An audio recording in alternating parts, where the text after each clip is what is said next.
चलिए स्टूडेंट्स एक PSV solve कर लेते हैं।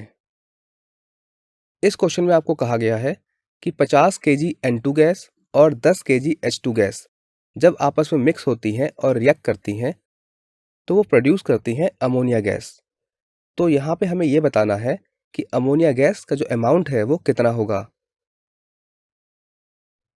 और इसके साथ साथ हमसे ये भी पूछा गया है कि नाइट्रोजन गैस और हाइड्रोजन गैस में से लिमिटिंग रीजेंट कौन सी गैस होगी। तो अब आप इस वीडियो को 1 मिनट के लिए पॉज कीजिए और इस क्वेश्चन को सॉल्व करने की कोशिश कीजिए। आई होप आपने इस क्वेश्चन को सॉल्व कर लिया होगा। तो आइए इस क्वेश्चन का सॉल्यूशन देख लेते हैं। सबसे पहले हम देखते हैं कि जब हाइड्रोजन और नाइट्रोजन रिएक्शन करते हैं तो उसके लिए बैलेंस इक्वेशन क्या होती है। तो ये है बैलेंस इक्वेशन, जहाँ पर 1 मोल नाइट्रोजन 3 मोल हाइड्रोजन गैस के साथ रिएक्शन करता है और जिससे हमें 2 मोल अमोनिया गैस मिलती है। स्टेप 2 में हम यहाँ पर सभी कंपाउंड्स के मोल्स को कैलकुलेट करेंगे। 50 ग्राम नाइट्रोजन गैस में अगर हम मोल्स कैलकुलेट करें तो वो आते हैं 17.86 इंटू 10⁻² मोल। इसी तरह से अगर हम 10 केजी हाइड्रोजन गैस में मोल्स कैलकुलेट करें तो वो आते हैं 4.96 इंटू 10⁻³ मोल। अब हम देखेंगे कि नंबर ऑफ मोल्स और स्टोइकियोमेट्रिक कोएफिशिएंट का रेशियो क्या है।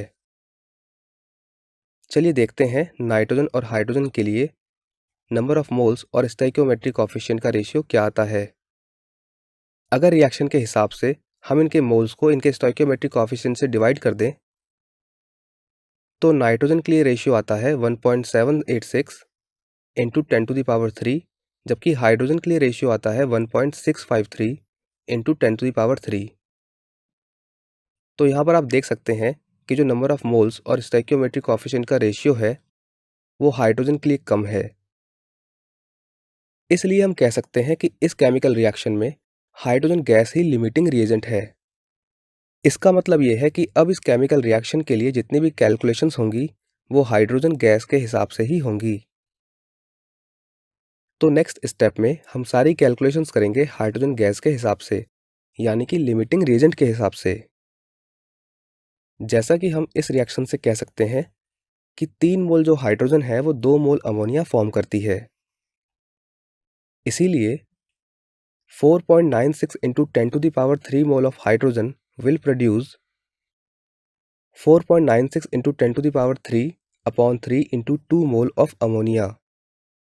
इसको सॉल्व करने के बाद हमें मिलता है 3.3 into 10⁻³ mole of ammonia gas.